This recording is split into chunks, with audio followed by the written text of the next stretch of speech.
this week, we've had a little bit of a slowdown.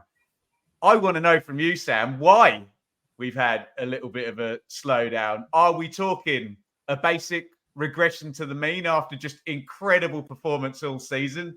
These sides had to drop some points at some point. Are we talking nerves?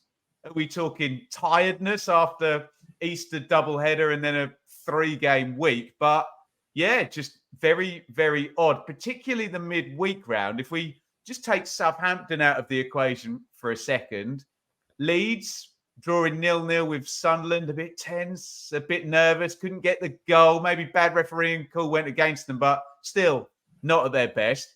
You, Sam, were at Millwall versus Leicester, where Leicester went under. I was at Ipswich versus Watford, and I'll say, apart from no refereeing call went against Ipswich, I'll say the same thing. You know, on top, couldn't score, nervous, gnarly end to the season. Why, Sam, has this midweek happened where nobody has put their foot on the gas? I'm not going to throw a blanket over all three and kind of pigeonhole just the magnitude of reasons. I think I tallied up the points since the international break, and I think Ipswich maybe 7 points have they in the 4, certainly better than the other 2. So I think there's maybe a lack of intensity in comparison to how the teams were playing prior. The other ingredients, last night Watford, new manager, I think. So I think that plays a part hugely. All of a sudden they're really competitive and organised. But Sam, the stakes now, when that game went, I mean, you've played many, many football seasons. When that game went to 60, 65 minutes and you're at the end of the season, you know how vital it is. It's just different to playing a game in October, isn't it? Yeah, the integrity as well of the other sides to turn out, like Watford and Sunderland in those 2 games and put their bodies on the line and give everything. They have to be commended. Sunderland, you're going to raise your game going to Ellen Road. And I think if you rewind 2 or 3 weeks, I was saying Leeds are on the march. Leeds are looking like the most likely winners of the title because they had so many players in form. All of a sudden, 2 or 3 games later, you've got a number of them that aren't in form all of a sudden. I think Ruddock is not at the level he was prior to his little operation. We did Dan James, the player to watch, a couple of weeks ago.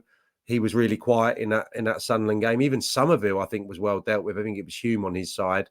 So there's a number of players there that all of a sudden aren't completely at it. And then if I take it to the Leicester game, I suppose it's the magnitude of the occasion for Millwall. True. In isolation there. Did I turn up there expecting Leicester to win? Yeah, and I expected Leicester to win comfortably. And maybe that was doing a disservice to Millwall's history and what they can do in one-off matches. But my goodness me, they got it right. They got a performance. And Leicester, of course, didn't create much, but I don't think that's been in keeping with the majority of these games. I think they've still... Look at Bristol City. I know a few of those opportunities for Vardy in particular were of Bristol City's own making, if you like, but they still passed up some great chances in that game that they lost. At Millwall, nothing really until Fatawu came on and he went for the jugular with a triple change as well just before the end, Maresca. So they were very, very subdued. Not ridiculously open. And on the face of it, it took an outstanding goal to beat them. So in a nutshell, to summarise what I've just said for 2 minutes, it's the championship, mate. It's the championship. And it's amazing. And yeah, Leeds had an incredible run. But the reality was, like Southampton, it's an incredible run. It's not going to go on for the entirety. You're not going to do it for 18, 20, 25 games. There's too many good sides and fatigue kicks in and players lose form. Yeah. So where are you with this? Because honestly, I mean, it's up on the screen now. If you're listening on the audio feed after the fact, Leicester, 88 points, game in hand, plus 42 goal difference. Ipswich, 88 points, played a game more, 10 goals less. So disadvantaged in 2 ways there, but tied on points. Leeds 1 point further back, 87. No game in hand, but plus 11 goals on Ipswich, 43 on the goal difference there.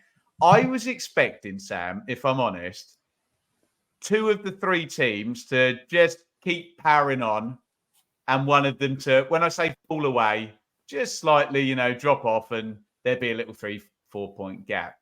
Looking at it now, I've just got no idea. Just absolutely no idea, especially now, because we've seen Leicester for about 4 months at the start of the season, Leeds from New Year's Day, just be completely imperious. But we are actually seeing signs of fallibility. Where are you with it now with 4 and 5 games to go? I think I'm in exactly the same place as you, mate. I have no idea what I will be relatively strong on.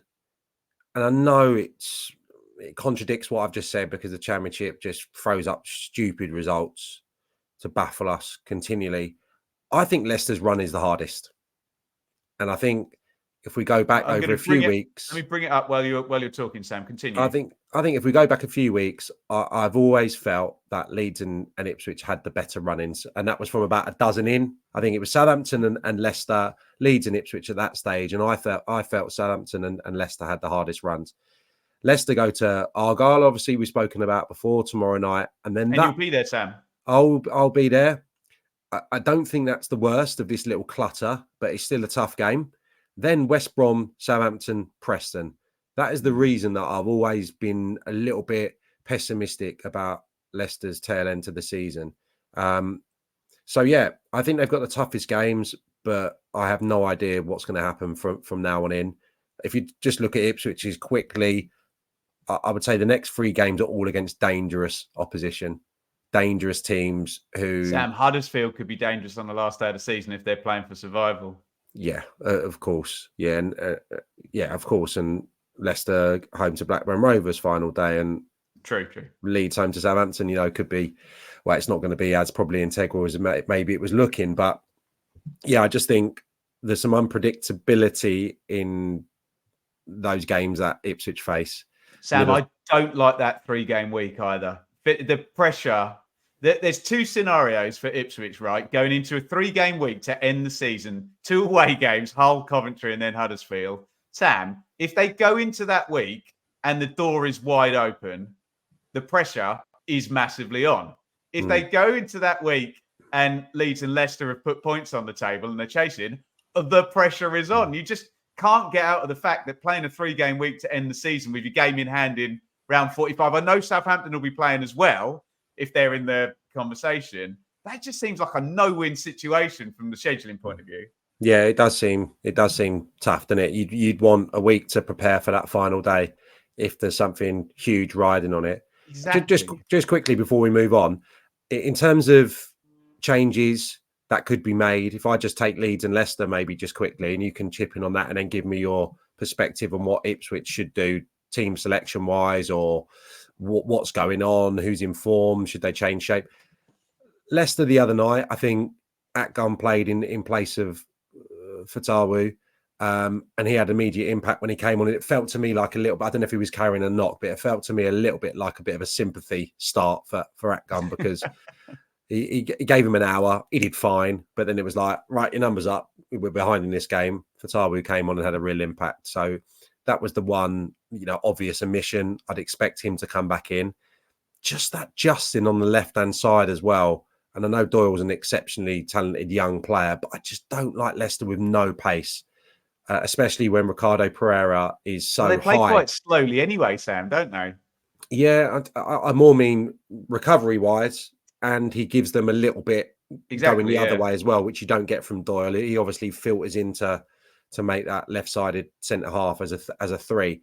I thought Ricardo Pereira's position, I was chatting to someone about it today, actually. He obviously often this season has been the nominal right-back when they've been defending, but in possession, he's quite often in that 2 with Harry Winks. Well, the other night, he was playing like a number 8, as high as Ndidi. Ndidi on the left of midfield, Ricardo Pereira on the right, Dewsbury Hall behind the striker, Harry Winks at the base. So it's almost a 3-diamond 3. So Millwall did a brilliant job in counteracting that, in making sure that Ricardo Pereira was tracked. But yeah, I just felt maybe that left side, you could have that dual pronged attack with a bit more pace there, and also he helps going the other way when they've got a distinct lack. The other thing I wanted to note, and I bored someone else about this the other day, just because it was the position I used to play and I was monitoring him quite closely the other night. Vardy had 9 touches in 72 minutes. 72 minutes, 9 touches, Right.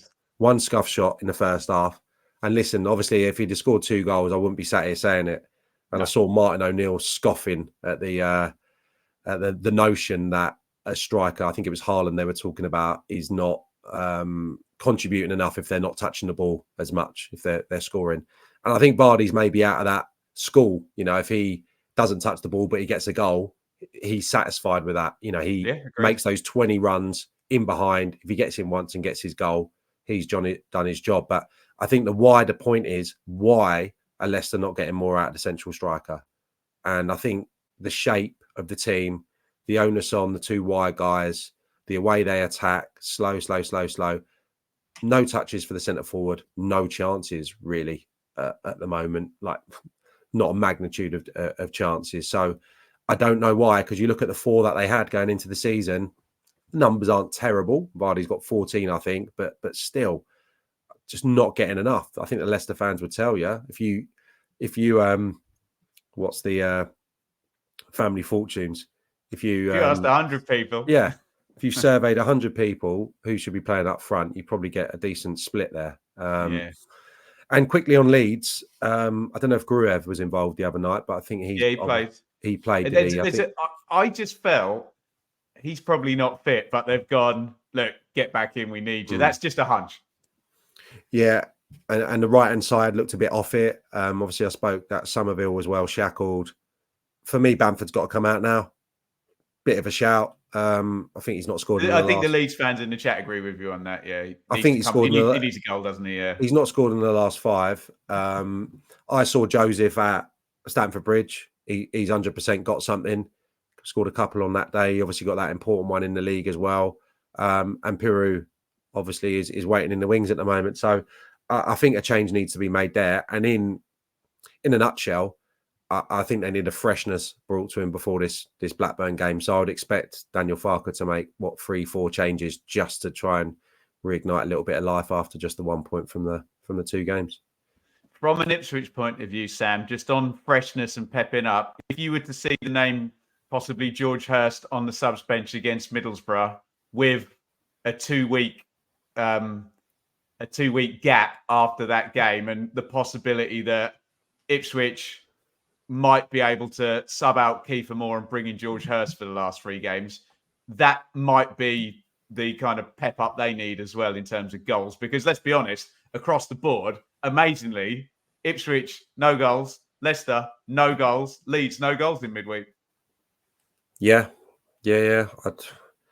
I don't think you should blur what I think was a really good window for Ipswich, though, and I think that could still prove to be really integral. Yeah. And another night, Kiefer Moore's header first half, he gets that he gets that a little bit better down to the surface, and they win the game. I don't think that you can detract from how good a signing him and Al Hamadi could still be. But yeah, absolutely, a bit like Millwall, opposite end.